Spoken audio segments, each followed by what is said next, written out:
This is the only edited version that you have to cover your eyes to watch. An R-rated movie. It once made 30 million Korean women cry.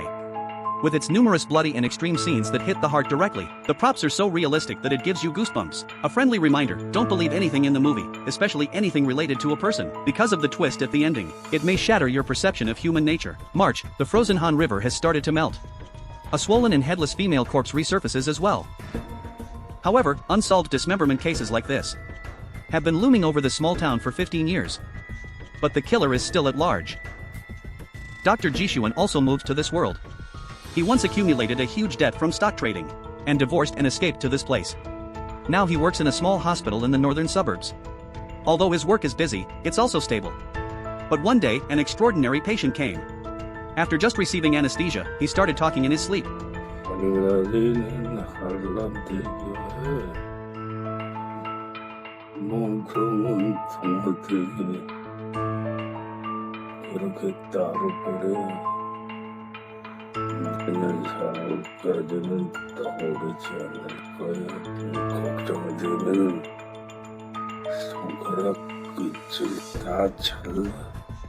Thinking of the headless corpse recently found, Jishuan couldn't help but feel a chill down his spine. Could this old man be the serial killer? What's even more unsettling for him is that this person is the father of his landlord.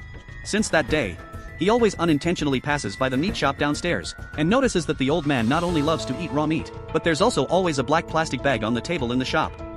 Just as he was curious about what was inside, he saw a few strands of hair that looked like human hair. Before he could think more about it, the landlord's son, who was a butcher, appeared and thanked him for treating his father. After some perfunctory words, Jishuan hurriedly left. Unbeknownst to him, he was completely involved in it. That night, just as Jishuan finished work and went home, he didn't expect the butcher to be waiting at his doorstep, and specially brought him top-quality beef as thanks. Jishuan had doubts in his heart, but still accepted it. However, the other party showed no intention of leaving at all. Out of politeness, Jishuan could only invite the butcher in for a drink. In their conversation, he learned that the butcher had also been hurt by love and divorced. His first wife was from the Philippines. She left when their child was young. However, what surprised Jishuan was that despite the butcher's rough appearance, he was actually humble and cultured. It seemed that he had been overly suspicious. The next day, another dismemberment murder case was reported in the news. The victim was a woman. Her head was found missing. Coincidentally, his ex-wife came to see him today. It should have been a wonderful reunion. But Jishuan messed it up. Both parties were engaged in a heated argument for reasons unknown. They even shattered a mirror in the process. The heartbroken wife stormed out of the door. The commotion alerted the butcher downstairs. Upon learning about the incident, he specially sent a new mirror. Seemingly insignificant, yet it deeply touched Cheol-hoon. He let down his guard completely. The two of them resumed their jovial conversation over drinks. Cheol-hoon soon succumbed to the effects of alcohol, and quickly became intoxicated. But when he woke up again, the butcher was nowhere to be found. However, the doors to the cold storage in the shop were left open. On the shelf, he spotted that same black plastic bag. Curiosity got the better of him and he picked it up to inspect. To his surprise, it contained a woman's head. At that moment, he suddenly woke up from his bed, realizing it was just a nightmare. Cheol-hoon couldn't help but laugh. He got up and hurriedly went to work, but little did he know, the landlord came for an inspection again, and said something eerie.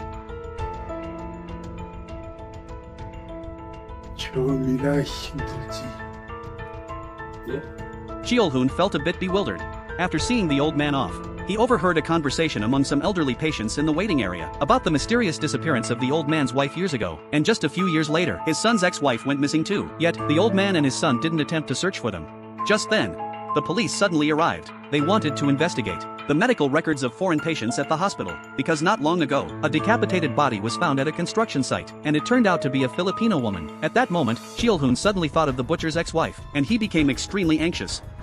In the evening, he couldn't sleep peacefully at home. He opened the refrigerator to get a drink of water, but accidentally opened the upper compartment as well, and when he looked closely, he was dumbfounded. Inside was that black bag containing a human head. That's when he remembered that last night's events were not just a dream. It was because he had drunk too much, and had brought the plastic bag home thinking it was precious. Cheol-hoon stayed up all night, frightened. For the following days, he didn't dare to go home, and instead, stayed at the clinic to rest. But still, every day he dreamt of the butcher father and son committing murder and dismemberment. He woke up again from the dream, only to hear strange sounds in the clinic. I went to investigate but stumbled upon assistant Xiao Yan stealing anesthetics.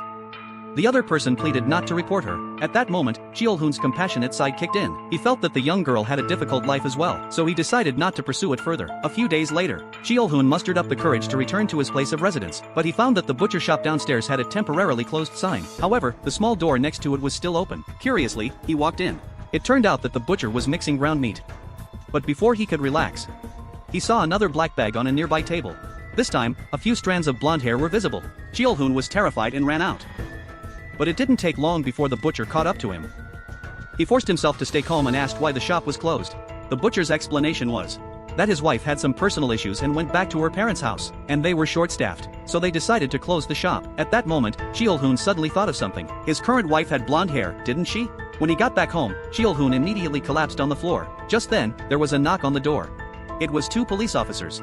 Apparently, his ex-wife had been missing for several days, and they suspected that the last person she was seen with was Cheol-hoon. Cheol-hoon truthfully answered their questions. After the police left, unexpectedly, there was another knock on the door. It was Xiao Yan who saw the police at the hospital. Thinking that Cheol-hoon had reported her, she came to confront him. Cheol-hoon quickly explained that the police came for his ex-wife. Upon learning the truth, Xiao Yan turned and left. As Cheol-hoon watched her go, he noticed the butcher was following her. This time, he finally had a chance to catch him in the act, until he chased him to the entrance of a tunnel, where screams could be heard from inside. Cheol-hoon quickened his pace to investigate, but he was suddenly knocked unconscious by a blow to the head.